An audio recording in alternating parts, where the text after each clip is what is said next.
Welcome to SR7 TV news bulletin. ముందుగా headlines. అంతర్జాతీయ యోగా దినోత్సవం ఘనంగా నేపాల్లో భారీ యోగా కార్యక్రమం.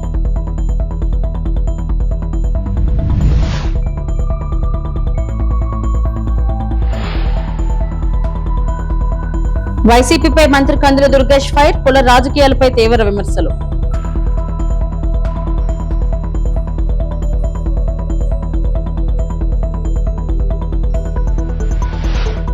మైలవరం అక్రమ మైనింగ్ పై జోగి రమేష్ ఫిర్యాదు, కలెక్టర్ కు ఆధారాల సమర్పణ.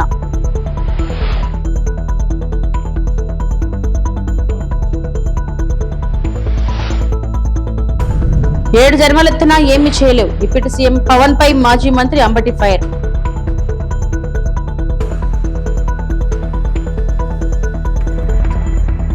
అంతర్జాతీయ యోగా దినోత్సవం సందర్భంగా నేపాల్లోని పోఖారా స్టేడియం యోగా సాధకులతో కిక్కిరిసిపోయింది. ఆరోగ్యకరమైన వృద్ధాప్యం కోసం యోగా అనే అంశంతో వేలాది మంది యోగా ప్రియులు సామూహిక యోగా కార్యక్రమాల్లో పాల్గొన్నారు. ప్రతి సంవత్సరం జూన్ 21న నిర్వహించే అంతర్జాతీయ యోగా దినోత్సవం ద్వారా యోగా వల్ల కలిగే శారీరక, మానసిక, ఆధ్యాత్మిక ప్రయోజనాలపై అవగాహన కల్పించడమే ప్రధాన ఉద్దేశం. 2014లో ఐక్యరాజ్య సమితి సర్వసభ్య సమావేశంలో భారత ప్రధాని నరేంద్ర మోడీ చేసిన ప్రతిపాదనకు అనుగుణంగా జూన్ 21న అంతర్జాతీయ యోగా దినోత్సవంగా ప్రకటించారు. 2015 జూన్ 21న తొలి యోగా దినోత్సవం నిర్వహించబడింది. ఈ ప్రతిపాదనకు మద్దతు తెలిపిన తొలి దేశాల్లో నేపాల్ కూడా ఒకటి. ప్రస్తుతం నేపాల్లోని పలు విశ్వవిద్యాలయాల్లో యోగా, ప్రకృతి వైద్యం బోధించబడుతున్నాయి. యోగా, ధ్యానం, ఆయుర్వేదం శారీరక ఆరోగ్యం, మానసిక ప్రశాంతత, భావోద్వేగ సమతుల్యకు ఎంతో ఉపయోగపడతాయని నిపుణులు చెబుతున్నారు. Benefits of yoga through various public programs and activities. यो युएनले पनि पारित गरेर संसारभर आज यो 21 जुनलाई चाहिँ योग दिवसको रूपमा मनाइन्छ र नेपालको लागि भारतको राजदूतावासले हरेक वर्ष विगत 3 वर्षदेखि पोखराको यो रङ्गशालामा आफ्नो तर्फबाट चाहिँ योग दिवस मनाउने कार्यक्रम गर्दै आइरहेको छ। त्यसमा हाम्रो पनि यो वर्ष समेत मेरो पनि चौथो पटक यो कार्यक्रममा म सहभागी भइरहेको छु। The United Nations General Assembly proclaimed June 21 as International Yoga Day in 2014 following a proposal by Prime Minister Narendra Modi during the 69th session of the General Assembly. The first International Yoga Day was observed on June 21, 2015.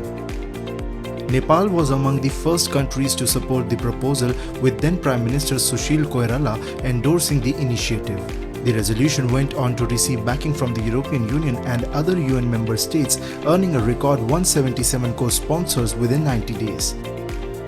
Yoga and naturopathy are taught at Nepal's Sanskrit University, while Tribhuvan University also offers yoga studies through its Central Department of Sanskrit.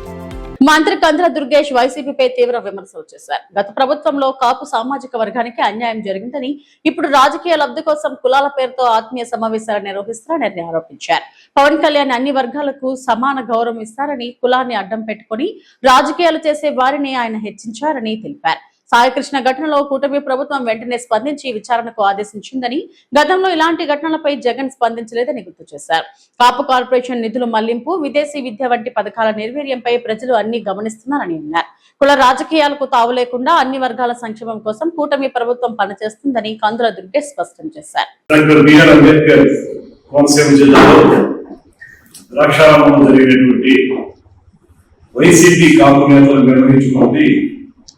అది ఆత్మీయ సమావేశం ఎంత మాత్రం కాదు. జగన్ రెడ్డి గారి direction లో కులాల మధ్య చిచ్చు, నయవంచన అనేటువంటి ఒక పెద్ద డ్రామాలో వైసీపీ కాపుగారులందరూ కూడా పాత్రధారులు. ఆ డ్రామానే ఇవాళ నాకు చూపించడం జరిగింది. ఆ రోజున జగన్మోహన్ రెడ్డి గారి 5 సంవత్సరాల పరిపాలన కాలంలో కాపు కార్పొరేషన్ ని నిర్వీర్యం చేసి, అంతకుముందు తెలుగుదేశం, జనసేన ఆధ్వర్యంలో కాపు కార్పొరేషన్ ఇచ్చినటువంటి నిధుల్ని ఏమాత్రం ఇవ్వకుండా, ఏ ఒక్క పేద కాపు విద్యార్థికి కూడా సహకారం అందించినటువంటి సమయంలో మీరందరూ ఎక్కడ ఉన్నారు? మీరు అధికారంలో ఉన్నారు కదా, ఎందుకు మాట్లాడారు? ఆ రోజున 2014 నుంచి 2019 వరకు విదేశీ విద్య నిధి అనేటువంటి పథకం కింద అనేక మంది కాపు యువతకి నిధుల్ని సమకూర్చి వారందరూ కూడా గ్లోబల్ లీడర్స్ గా ఎదగడానికి ఆ ప్రభుత్వం కృషి చేస్తే ఇవాళ మీ 2019-24 మీ ప్రభుత్వం అక్కడ విదేశీ విద్య ద్వారా వెళ్ళినటువంటి వాళ్ళకి సరైనటువంటి నిధులు సమకూర్చకుండా వారిని ఇబ్బందులు పెట్టినటువంటి వాస్తవం కాదా? ఆ రోజు మీరు అందరూ ఏం చేశారు? విద్యార్థులకు ఏమైనా భాషగా నిలబడ్డారా? అదేవిధంగా కొట్టే సాయి అనేటువంటి ఒక జనసేన కార్యకర్త ఆ రోజున తిరుపతిలో ఆయన మీద అప్పటి ప్రభుత్వం పోలీసులు ఇబ్బందికరంగా మ్యాన్ హ్యాండింగ్ కూడా చేస్తే ఆ రోజు మీరు ఎక్కడైనా కూడా ఒక ఆత్మీయ సమావేశం పెట్టారా? గత ప్రభుత్వ హయాంలో విచ్ఛిన్నకర వాతావరణం ఉండేదని, దేవాలయాలకు సరైన ఆదరణ ఉండేది కాదని మంత్రి ఆనం రామనారాయణ రెడ్డి అన్నారు. సచివాలయంలో ఏర్పాటు చేసిన మీడియా సమావేశంలో దేవాదాయ శాఖ 2 ఏళ్ల పనితీరుపై ఆయన రిపోర్ట్ విడుదల చేశారు. ఈ సందర్భంగా ఆయన మాట్లాడుతూ దేవాలయాలు సమాజంలో భాగమని గత ప్రభుత్వం మర్చిపోయిందన్నారు. ఎన్డీఏ పరిపాలన 2 ఏళ్ల సుపరిపాలన, నమ్మకం, విశ్వాసం అనేటువంటి ఒక కార్యక్రమంలో గౌరవ ముఖ్యమంత్రి శ్రీ చంద్రబాబు నాయుడు గారు ఈ 2 సంవత్సరాల పరిపాలన కార్యక్రమాలని ఎప్పటికప్పుడు సమీక్షించుకుంటూ ప్రజలకు అన్ని వివరాలని వాళ్ళ ముందు పెట్టాలి, చేసినటువంటివి చేయబోయేటువంటివి కూడా ప్రజల సమక్షంలో ఉంటే అనేక సూచనలు సలహాలతో మరింత పరిపాలన వేగవంతం కావాలి అనేది ప్రభుత్వం యొక్క ఉద్దేశం, ముఖ్యమంత్రి గారి యొక్క ఆలోచన. దానిలో భాగమే తిరుపతిలో రాష్ట్ర స్థాయి ఎన్డీఏ కూటమి నాయకుల యొక్క తొలి సమావేశం 2 ఏళ్ల పాలన, సంక్షేమం, అభివృద్ధి, ఒక నమ్మకం అనేటువంటి దానిలో మొదలుపెట్టాం.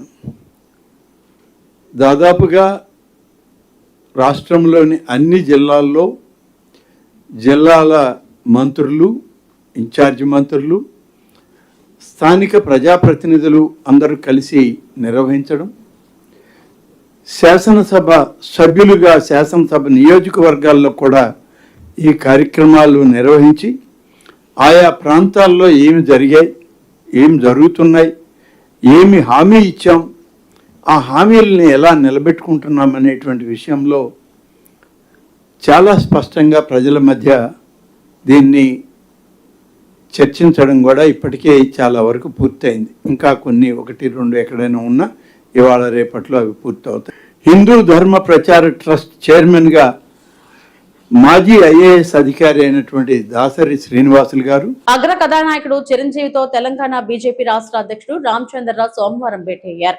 ప్రధాని నరేంద్ర మోడీ ప్రభుత్వం 12 ఏళ్లు పూర్తి చేసుకున్న సందర్భంగా బీజేపీ చేపట్టిన విశేష్ జన్ సంపర్క్ అభియాన్ లో భాగంగా చిరును బీజేపీ నేత కలిశారు. ఈ సందర్భంగా మోడీ హయాంలో కేంద్ర ప్రభుత్వం సాధించిన కీలక విజయాలు, చేపట్టిన సంక్షేమ పథకాల గురించి చిరంజీవికి ఆయన వివరించారు. ఆ వివరాలున్న బుక్లెట్ ను అందజేశారు. మోడీ 12 ఏళ్ల పాలనపై ఇటీవల సినీ, బిజినెస్ ప్రముఖులతో రామచంద్రరావు వరుసగా భేటీ అవుతున్న సంగతి తెలిసిందే.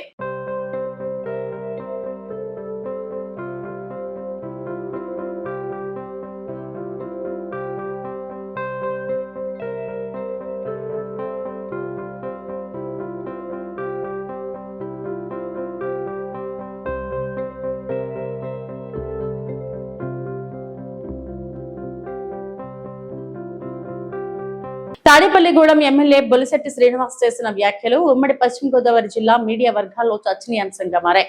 కొన్ని మీడియా సంస్థలు జర్నలిస్టులను ఉద్దేశించి ఎమ్మెల్యే చేసిన వ్యాఖ్యలను పలు జర్నలిస్టు సంఘాలు తీవ్రంగా ఖండిస్తున్నాయి. ఈ నేపథ్యంలో జిల్లాలోని పలు మీడియా సంఘాలు, జర్నలిస్టు ప్రతినిధులు సమావేశమై తదుపరి కార్యాచరణపై చర్చిస్తున్నట్లు సమాచారం. ఇప్పటికే కొన్ని జర్నలిస్టు సంఘాలు ఎమ్మెల్యే ప్రెస్ మీట్లను బహిష్కరిస్తున్నట్లు ప్రకటించగా మరికొన్ని సంఘాలు నిరసన కార్యక్రమాలకు సిద్ధమవుతున్నట్లు తెలుస్తుంది. ప్రజాస్వామ్యంలో మీడియా కీలక పాత్ర పోషిస్తుందని, వార్తలపై అభ్యంతరాలు ఉంటే వాస్తవాలతో స్పందించాలే తప్ప వ్యక్తిగత వ్యాఖ్యలు చేయడం సరికాదని జర్నలిస్టు సంఘాలు అభిప్రాయపడుతున్నాయి.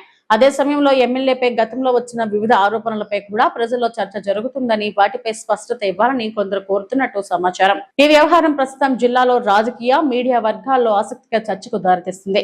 ఈ అంశంపై ఎమ్మెల్యే లేదా సంబంధిత వర్గాల స్పందన రావాల్సి ఉంది. ప్రభుత్వం చెరువులు తవ్వమంటా ఉంది. ఆ ఊళ్ళో గ్రామస్తులు తవ్వుకుంటారు. దానికి ఎమ్మెల్యేకి ఏంట్రా సంబంధం? ఏంట్రా మీరు స్టోరీలు ఎత్తారు నా మీద? ఒక అమ్మకేమో పుట్టారు ఎవడన్నా మీరు రుజువు చేసి మాట్లాడండి. మీరు నా కోసం రుజువు చేసి మాట్లాడండి. ఎవరైనా ఒక్కడో నేను ఒక లారీ మట్టి తోలేనంటే ఉరి తీసుకుంటాను. ఇక్కడ నా కొడుకు ఎవరి దగ్గర డబ్బు తీసుకున్నానంటే రాజీవ్ వ్యవస్థ. నేను అలాంటి కొత్త సంవత్సరాల నుంచి రాలేదు. నా జీవితంలో నేను ఇప్పుడు 5 సంవత్సరాలు మున్సిపల్ చైర్మన్ చేశా. నేను వచ్చినప్పుడు ఏ అభివృద్ధి చేశాను అదే అభివృద్ధి ఈ రోజు వరకు వాళ్ళు ముట్టుకోవాలి. నేను వచ్చాక పనిచేస్తాను. నేను ఇవాళ సెకండ్ సెమిస్టర్ నేను ఓపెన్ చేస్తే అది ఆపారు 5 సంవత్సరాలు. అది మళ్ళీ నేను వచ్చేందుకు నారాయణ గారు క్యాన్సిల్ చేస్తే నేను వెళ్ళి ముఖ్యమంత్రి గారితో చెప్పి మళ్ళీ 70,000 చెరువు వచ్చి నెలలో వచ్చి సంవత్సరంలో ప్రజలకు అంకితం చేస్తూ ఉన్నాం. నిరంతరం ప్రజల కోసం పాటుపడుతూ ఉంటాయి. చంద్రబాబు నాయుడు గారి దగ్గర నేను ఎలాంటి స్థానంలో ఉన్నానంటే నేను వెళ్తే ఆయన చాలా బాగా చూస్తున్నాను. వేరే పార్టీ అనుకో, నేను కూడా ఇక్కడ అదే చూస్తున్నాను. నేను జనసేన పార్టీ నాయకుని కాదు, ఇప్పుడు కూటమి ఎమ్మెల్యేని. ఆ విషయాన్ని గుర్తుపెట్టుకోండి. నన్ను అవమానించాలను, నన్ను దెబ్బ కొట్టాలని చూస్తే అది కూటమికి దెబ్బ తప్ప నాకేం కాదు. పర్సనల్ గా కూడా తెలియజేస్తా ఉన్నా. నా మీద ఏంటి మీ గోల్ ఏంటి? డిప్యూటీ సీఎం పవన్ కళ్యాణ్ తీరుపై వైసీపీ సీనియర్ నేత మాజీ మంత్రి అంబటి రాంబాబు తీవ్ర స్థాయిలో విరుచుకుపడ్డారు. అమరావతిలో జరిగిన ప్రెస్ మీట్ లో ఆయన మాట్లాడుతూ పవన్ కళ్యాణ్ ద్వంద్వ వైఖరిని అనుసరిస్తున్నారని ఆరోపించారు. సాయికృష్ణ కేసు నుంచి సుగాలి ప్రీతి ఘటన వరకు ప్రతి విషయంలో ప్రజలను తప్పుదారి పట్టిస్తున్నారని మండిపడ్డారు. ఒకవైపు ప్రభుత్వం బాధిత కుటుంబాలకు న్యాయం చేస్తామని చెబుతుంటే మరోవైపు పవన్ కళ్యాణ్ భిన్నమైన వ్యాఖ్యలు చేస్తున్నారని అన్నారు. పవన్ ఏం చెప్పాలనుకుంటున్నారో ఆయనకే స్పష్టత లేదని వ్యాఖ్యానించారు. వైసీపీ నేతలపై పవన్ చేస్తున్న వ్యాఖ్యలపై కూడా అంబటి ఆగ్రహం వ్యక్తం చేశారు. మీరు 7 జన్మలెత్తినా మమ్మల్ని ఏమీ చేయలేరు అని తీవ్రంగా స్పందించారు. అలాగే కేసుల విచారణపై ప్రశ్నలు లేవనెత్తుతూ సిబిఐ లేదా ఎన్ఐఏ విచారణ జరిపించాలని డిమాండ్ చేశారు. సిట్ ఏర్పాటు వెనుక ఆంతర్యంపై కూడా ఆయన సందేహాలు వ్యక్తం చేశారు. చివరగా పవన్ కళ్యాణ్ రాజకీయ వైఖరిపై తీవ్ర విమర్శలు చేస్తూ అంబటి రాంబాబు వ్యాఖ్యలు ముగించారు. మన రాష్ట్రంలో చట్టబద్ధ పాలన జరుగుతుందా లేకపోతే బీతావాహ పాలన జరుగుతుందా అనేటువంటి సందేహం కలుగుతూ ఉంది. రాష్ట్ర రాజధాని విజయవాడ నడిబొడ్డులో ఇంత దారుణమైన సంఘటన జరిగితే 40 రోజుల వరకు మాట్లాడిన వాళ్ళు లేరు. మే 9వ తారీఖున జరిగినటువంటి సంఘటన సాయికృష్ణను మార్కాపురం నుంచి తీసుకొచ్చారు. మనకు అందుతున్న సమాచారం మేరకు 23వ తారీఖు చనిపోయాడు, 24వ తారీఖున క్రిమేషన్ చేశారు. ఇది అందుతున్న సమాచారం. రూరల్ ఎమ్మెల్యే తాతాజీ నన్ను ఏం మాట్లాడాడు జగన్మోహన్ రెడ్డి గారి గురించి నేను మాట్లాడలేను. ఇక్కడ మాట నా కొడుకు ఆయన మాట్లాడతాడా? ఎవడండి గుండా? నువ్వు గుండావా లేకపోతే తాతాజీ గుండానా? ఎవడు గుండా? మీరు గూండాలుగా వ్యవహరిస్తూ మీ తాత మీరు తీసుకోండి, కంట్రోల్ చేయండి. మీరు మా మీద పడతావా? ఎవరు గుండాలని అడుగుతా ఉన్నా. 3 సంవత్సరాలు అంటే స్ట్రింజెంట్ యాక్షన్ తీసుకుంటా అంట. 3 సంవత్సరాలు కాదు, 7 జన్మలు ఎత్తు, తలకాయ కింద కాళ్ళు పైన పెట్టి తపస్సేయి, నీ వల్ల కాదంటనా? ఏంటని నాకు అర్థం కాలేదు. మితిమీరిన మాటలు మాట్లాడుతున్నారు, చౌకబారు మాటలు మాట్లాడుతున్నారు. ధర్మమేనా ఇది? పవన్ కళ్యాణ్ గారు, మీరు రాజ్యాంగ పదవిలో ఉన్నటువంటి వ్యక్తి, మీరు వీఆర్ ఏ డిప్యూటీ చీఫ్ మినిస్టర్. అయితే మీ ఇష్టమైన మాట్లాడేటువంటి కార్యక్రమాలు చేయటం చాలా దురదృష్టకరమని ఈ సందర్భంగా నేను చెప్పదలుచుకున్నాను. మాజీ మంత్రి జోగి రమేష్ విజయవాడ కలెక్టరేట్ లో ఫిర్యాదు చేశారు. మైలవరం నియోజకవర్గంలో అక్రమ మైనింగ్ జరుగుతుందని ఆయన ఆరోపించారు. స్థానిక ఎమ్మెల్యే వసంత కృష్ణ ప్రసాద్ పర్యావరణ నిబంధనలు ఉల్లంఘించి గ్రావెల్, ఇసుకను భారీగా దోచుకుంటున్నారని ఆయన విమర్శించారు. ఈ అక్రమాలపై ఆధారాలతో కూడిన వీడియోలను కలెక్టర్ కు సమర్పించిన జోగి రమేష్ వెంటనే విచారణ జరిపి బాధ్యులపై భారీ జరిమానాలు విధించాలని డిమాండ్ చేశారు. అటవీ ప్రాంతాలు ధ్వంసం అవుతున్నా చర్యలు తీసుకోకపోతే వైఎస్ఆర్ కాంగ్రెస్ పార్టీ తరఫున పెద్ద ఎత్తున ఆందోళనలు చేస్తామని హెచ్చరించారు. ప్రభుత్వం పెద్దలకు ఈ అక్రమాల్లో పాత్ర ఉందా అనే అనుమానాలు ఉన్నాయని ఆయన ప్రశ్నించారు. ప్రజా సంపదను కాపాడాలని విజ్ఞప్తి చేశారు. అలాగే తనపై వస్తున్న ఆరోపణలను ఖండిస్తూ దమ్ముంటే చర్చకు రావాలని ప్రతిపక్ష నేతలకు సవాల్ విసిరారు. స్వయంగా రాష్ట్ర ప్రజలకి ప్రభుత్వానికి తెలియజెప్పడం జరిగింది. దాని మీద ఈ రోజున కలెక్టర్ గారిని కలిశాం. కలెక్టర్ గారికి పూర్తి స్థాయిలో వీడియో క్లిప్పింగ్స్తో సహా ఫొటోస్తో సహా అక్కడ జరుగుతున్న దోపిడీ KGF3 పావలా ప్రసాద్ ఏ విధంగా దోచేస్తా ఉన్నాడో కలెక్టర్ గారికి రిప్రజెంటేషన్ ఇవ్వడం జరిగింది. కలెక్టర్ గారిని చర్య తీసుకోమని చెప్పడం జరిగింది. మైనింగ్ అధికారులు కూడా ఉన్నారు అక్కడ. జాయింట్ ఇన్స్పెక్షన్ చేయమని చెప్పాం. జాయింట్గా ఇన్స్పెక్ట్ చేసి ఆ ప్రాంతంలో ఎంత దోపిడీ జరిగింది, ఇప్పటి వరకు ఎంత ఇల్లీగల్గా అక్రమంగా దోచేశారో దానంతటికీ కూడా 4 రెట్లు 5 రెట్లు పెనాల్టీతో మైన్స్ డిపార్ట్మెంటు వసూలు చేసే విధంగా చర్యలు తీసుకోకపోతే వైఎస్ఆర్ కాంగ్రెస్ పార్టీ తరఫున పెద్ద ఎత్తున ఉద్యమం చేస్తాం. ఎన్జిటి నామ్స్ని బ్రేక్ చేసి, మైన్స్ నామ్స్ని బ్రేక్ చేసి, ఫారెస్ట్ భూముల్లోకి చొరబడి పర్యావరణాన్ని మొత్తం కూడా విచ్ఛిన్నం చేసిన శక్తులని అక్కడ దోపిడీ చేస్తున్న ఎమ్మెల్యే పావలా ప్రసాద్ మనుషులని, పావలా ప్రసాద్ని తప్పనిసరిగా చట్టం ముందు నిలబెడతాం, దోషిగా నిలబెడతాం. మంత్రి కాదు BRS working president KTR Hyderabad కు చెందిన విద్యార్థి మనదీప్ రెడ్డి అదృశ్యంపై తీవ్ర ఆందోళన వ్యక్తం చేశారు. ఉన్నత విద్య కోసం ఫిన్లాండ్ వెళ్లిన మనదీప్ రెడ్డి గత 45 రోజులుగా కనిపించకపోవడంతో ఆయన తల్లిదండ్రులు తీవ్ర ఆవేదనలో ఉన్నారు. ఈ విషయంపై మనదీప్ తల్లిదండ్రులు ముత్యం రెడ్డి మమతతో కేటీఆర్ స్వయంగా మాట్లాడి ధైర్యం చెప్పారు. గత నెల 5వ తేదీ నుంచి మనదీప్ నుంచి ఎలాంటి ఫోన్ కాల్, మెసేజ్ లేదా సమాచారం లేకపోవడం బాధాకరమని కేటీఆర్ అన్నారు. స్థానిక పోలీసులు ఫిర్యాదును పట్టించుకోకపోవడంతో తల్లిదండ్రులు హైకోర్టును ఆశ్రయించాల్సి రావడం దురదృష్టకరమన్నారు. ఈ కేసులో కేంద్ర ప్రభుత్వం, ఫిన్లాండ్ లోని భారత రాయబార కార్యాలయం, తెలంగాణ పోలీసులకు హైకోర్టు నోటీసులు జారీ చేయడాన్ని ఆయన స్వాగతించారు. ఫిన్లాండ్ లోని భారత రాయబార కార్యాలయం అక్కడి అధికారులతో సమన్వయం చేసి మనదీప్ రెడ్డిని సురక్షితంగా గుర్తించేలా చర్యలు తీసుకోవాలని కేటీఆర్ కోరారు. అలాగే తెలంగాణ ప్రభుత్వం, పోలీసులు ఈ కేసును అత్యంత ప్రాధాన్యతగా తీసుకుని త్వరితగతిన దర్యాప్తు చేపట్టాలని డిమాండ్ చేశారు. మనదీప్ రెడ్డి క్షేమంగా తిరిగి వచ్చే వరకు ఆయన కుటుంబానికి బీఆర్ఎస్ పార్టీ అండగా ఉంటుందని కేటీఆర్ హామీ ఇచ్చారు.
ఆదిమూలపు ప్రకాష్ ఎన్టీఆర్ జిల్లా ఇన్ఛార్జ్ మరియు ఎంఆర్పీఎస్ రాష్ట్ర ఉపాధ్యక్షుల ఆధ్వర్యంలో జూలై 7 ఎంఆర్పీఎస్ ఆవిర్భావ దినోత్సవ వేడుకలు ఘనంగా జరుపుకోవాలని మాదిగ పల్లెలందరికీ పిలుపునిచ్చారు.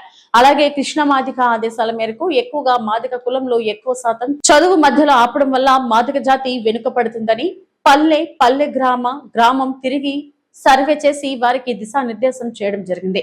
మరియు హోమ్ మినిస్టర్ అనిత గారిని నోరు దురుసుగా మాట్లాడినందుకు క్షమాపణ చెప్పాలని మాజీ మంత్రికి హెచ్చరించడం జరిగింది. ఆదిమూలపు ప్రకాష్ నా పేరు, ఎన్టీఆర్ జిల్లా ఇన్ఛార్జ్, ఎంఆర్పిఎస్ రాష్ట్ర ఉపాధ్యక్షుని. జూలై 7న జరగబోయేటువంటి ఎంఆర్పిఎస్ ఆవిర్భావ దినోత్సవం వేడుకల్ని చాలా ఘనంగా జరుపుకోవాలని చెప్పేసి ఎన్టీఆర్ జిల్లాలో ఉన్నటువంటి మాదిగ పల్లెలందరికీ ఒకసారి మీడియా ముఖంగా తెలియజేస్తున్నాము. అదేవిధంగా కృష్ణమాదిగ్ గారి ఆదేశానుసారం గో టు విలేజ్ కార్యక్రమంలో 32 సంవత్సరాలుగా కష్టపడి ఎస్సీ వర్గీకరణ మనం సాధించుకున్నాము.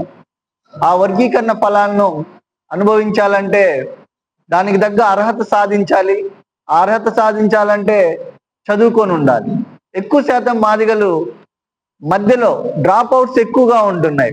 వాటి గురించి ఒక్కసారి గ్రామాల్లోకి వెళ్ళి వారిలో అవేర్నెస్ తెచ్చి డ్రాప్ అవుట్ కు గల కారణాలు, వారికి మధ్యలో చదువు ఆపేయటం వల్ల కలిగేటువంటి నష్టాల గురించి కృష్ణమాదిగ్ గారు ప్రతి గ్రామంలో తిరగమని చెప్పేసి మాకు నెల రోజుల క్రితం ఆదేశాలు చేశారు. ఇప్పటికి 25 రోజుల నుంచి ప్రతి రాష్ట్రం మొత్తం 2 రాష్ట్రాల్లో ఈ యొక్క కార్యక్రమం అనేది జరుగుతూ ఉంది. ఈ యొక్క కార్యక్రమాన్ని ఒక్కసారి జిల్లాలో మళ్ళీ పునఃపరిశీలించుకోవడానికి ఎంతవరకు పని జరిగింది, ఆ పని మీద సమీక్ష చేసుకోవడానికి మేము ఈ యొక్క సమావేశాన్ని ఏర్పాటు చేసుకున్నాము. తిరుమల శ్రీవారిని చెన్నై లవ్ స్టోరీ చిత్ర బృందం దర్శించుకుంది. ఏపీ ప్రారంభ విరామ దర్శన సమయంలో నటుడు కిరణ్ అబ్బవరం, నటి గౌరీ ప్రియ, సంగీత దర్శకుడు మణిశర్మ, నిర్మాత ఎస్కేఎన్ రచయిత అనంత శ్రీరామ్ స్వామివారి సేవలో పాల్గొన్నారు. దర్శనం అనంతరం వారికి రంగనాయకుల మండపంలో పండితులు ఆశీర్వచనం చేసి స్వామివారి తీర్థ ప్రసాదాలను అందజేశారు. కిరణ్ అబ్బవరం, శ్రీ గౌరీ ప్రియ జంటగా నటించిన చెన్నై లవ్ స్టోరీ జూలై 24న విడుదల కానున్నట్లు చిత్ర బృందం ప్రకటించింది.